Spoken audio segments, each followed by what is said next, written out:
Memperingati Hari Anak Nasional ke-39 tahun dilaksanakan di Sekolah Dasar Islam Terpadu Madani, Senin 14 Agustus 2023. PJ Bupati Aceh Tenggara menerangkan bahwa anak Indonesia menempati hampir sepertiga dari total penduduk Indonesia merupakan generasi penerus bangsa yang harus dijamin pemenuhan hak dan perlindungannya.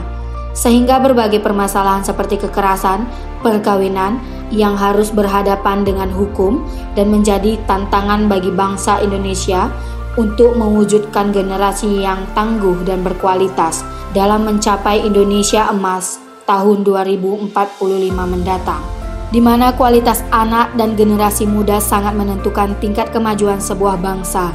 Setiap anak perlu mendapatkan tempat yang seluas-luasnya untuk tumbuh dan berkembang secara optimal, baik fisik maupun sosial.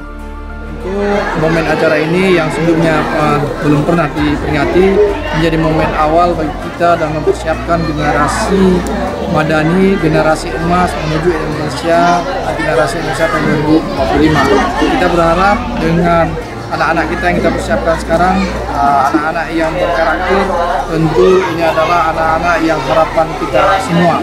Generasi kita ke depan adalah generasi yang kita persiapkan sekarang.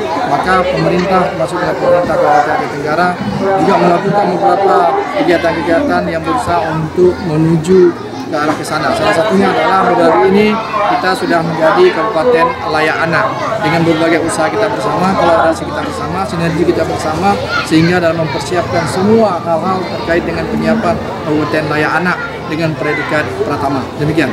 Selamat Hari Anak Nasional ke-39. Anak terlindungi, Indonesia maju. Dari Kota Cani, tim Diskominfo Agara melaporkan.